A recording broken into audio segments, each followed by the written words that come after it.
Let's jump right into this explainer. Today, we're unpacking a biographical thriller of absolute epic proportions. We're talking about a man who forged a global empire out of pure, unadulterated ruthlessness. For a time, he was literally the most hated person in America, a monopolist who just crushed anyone who got in his way. Yet somehow, he engineered a legacy as the architect of modern philanthropy. So we've got to ask, was he a savior of the modern age, or just the greatest illusionist capitalism has ever seen? To truly wrap your head around his unprecedented power, just look at this stat. At his absolute peak, John D. Rockefeller's personal wealth accounted for 1.5% of the total US economic output. Take a second to process that. To put it into perspective, in today's money, we're talking about a fortune of roughly $280 billion. The guy was a financial force of nature. But this unfathomable fortune, it definitely did not start in a gilded boardroom. No, it started in absolute chaos, entirely guided by his father, a notorious con artist known to the locals as Devil Bill. Bill sold fake colored water cancer cures and lived a deeply shadowy double life. There's this famous, totally defining anecdote where Devil Bill put a young John on a high chair, told him to jump, promised to catch him, and then deliberately stepped back, letting his own son crash to the floorboards. His lesson? Never trust anyone completely, not even me. To Devil Bill, trust was a fatal weakness. So, John grew up torn between these two crazy extremes. On one hand, he internalized his mother Eliza's pious austerity, her strict devotion to hard work and honesty. But on the other, he was secretly weaponizing his father's cunning deceit. I mean, how deeply ingrained was this? When John needed capital to start his very first produce business, he went to his dad. Devil Bill gave him a $1,000 loan, but true to form, charged his own son a punishing 10% interest rate, warning him he could demand it back at literally any moment just to keep him sharp. And that punishing upbringing birthed a quiet, incredibly intense obsession with control. Working as a young assistant bookkeeper making just 50 cents a day, Rockefeller developed this habit of carrying a small red book he called Ledger A. In it, he obsessively recorded every single penny he made or spent. It wasn't just accounting for him, you know? It was a deep psychological need for absolute dominion in a completely unpredictable world.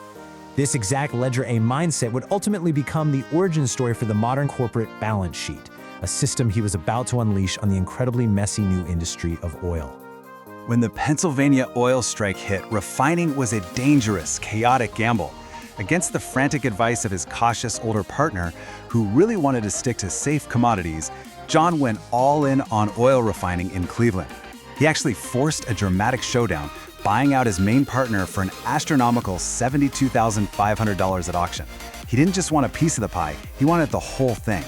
While competitors were just dumping toxic refining waste right into the gritty Cleveland River, Rockefeller hired chemists, treating the refining process almost like alchemy. He turned that toxic sludge into marketable lubricating oil and wax. He was so meticulous, he famously demanded exactly 39 drops of solder, no more, no less, to seal a tin. This ruthless efficiency quickly evolved into a weapon that absolutely terrified competitors, a system they dubbed the Anaconda. Rockefeller orchestrated a secret, shadowy alliance with the major railroads called the South Improvement Company. It was a cartel built on three ruthless pillars. First, the rebate, massive discounts on his own shipping. Second, the spy network. Railroads literally handed him detailed daily intelligence on his rivals' shipments. And third, the kill shot, the drawback. He actually got a direct cut of the shipping fees his competitors were paying. He was getting paid every single time his rivals tried to do business. Just brilliant and brutal. He weaponized this cartel with terrifying military precision. He'd calmly invite competitors to his office, lay out the impossible math of their impending doom, and offer a simple choice: surrender your company or face total annihilation. If they refused, they faced absolute bankruptcy. In a legendary, brutal event known as the 1872 Cleveland Massacre, it took him less than 3 months to force 22 out of his 26 competing refineries to surrender. Now, if a rival in another state stubbornly refused to sell, Rockefeller didn't just try to compete on price. He suffocated them. He pioneered total vertical integration. He bought up all the white oak forests so his rivals couldn't even make barrels to hold their oil. He acquired the warehouses, he purchased the chemical plants that made the acid required for refining, and when desperate independent drillers tried to build their own massive 110-mile pipeline just to bypass him, his teams bought up land right in their path, sabotaged the lines, and then bought the exhausted bankrupt project for pennies on the dollar. By 1882, this former bookkeeper sat atop 90% of the entire American oil industry. Let that scale sink in for a second. 90%. But to manage this sprawling, unprecedented empire without triggering restrictive state laws, his lawyers had to invent something the world had quite literally never seen before. They created the trust. It was a complete legal shell game, a ghost. It pulled the stock of 40 different companies across multiple states into one single, massive entity, controlled by 9 trustees. The whole thing was perfectly designed to own everything while answering to absolutely no one. But look, you can't own 90% of an industry without painting a massive target on your back. A brilliant journalist named Ida Tarbell, whose own father had actually been ruined by the anaconda, launched a devastating, career-defining exposé on Standard Oil's underhanded tactics. It really set the ultimate blueprint for the modern investigative journalism takedown. And the stress of this intense public hatred, the endless government investigations, and his own ruthless, obsessive lifestyle literally ate Rockefeller alive. His digestion failed, and he developed severe alopecia, losing all the hair on his head and face. Tarbell herself, observing the hollowed-out billionaire, described him as one of the saddest objects in the world. The public backlash was volcanic, and it ultimately fueled President Teddy Roosevelt's ferocious antitrust crusade. After years of scorched earth legal warfare, a climactic 1911 Supreme Court ruling finally struck the fatal blow. The highest court in the land declared Standard Oil an unreasonable monopoly and shattered the mighty empire, ordering it to be broken up into 34 separate, independent pieces. These are the fragments that would eventually become modern giants like Exxon, Mobil, and Chevron. But here lies the greatest paradox of this entire story. The public cheered, totally believing the monster was finally slain. Yet, free from the heavy legal shackles and the incredibly toxic public relations of the trust, the value of his massive, newly decentralized shares in those 34 successor companies absolutely skyrocketed. This supposed legal punishment accidentally crowned him the world's first confirmed billionaire.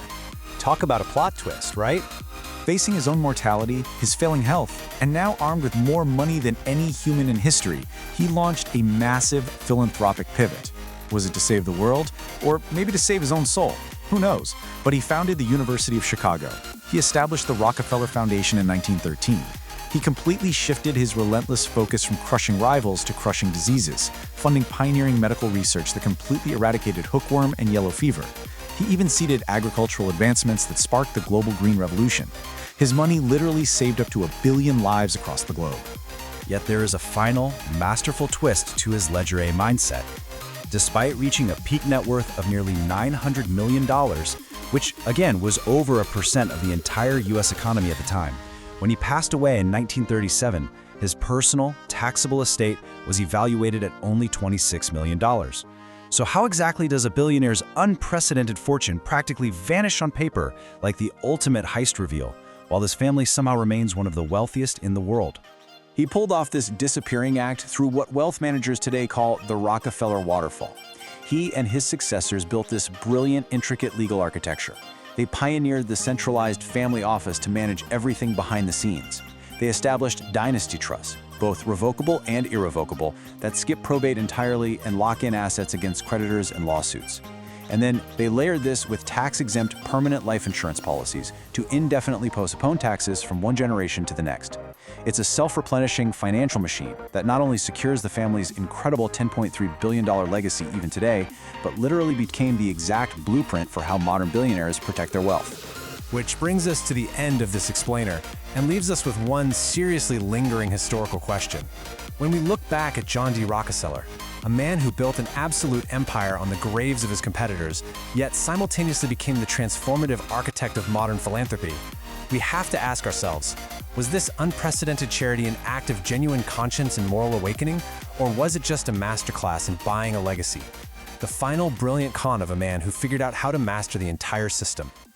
Well, I'll leave that for you to decide.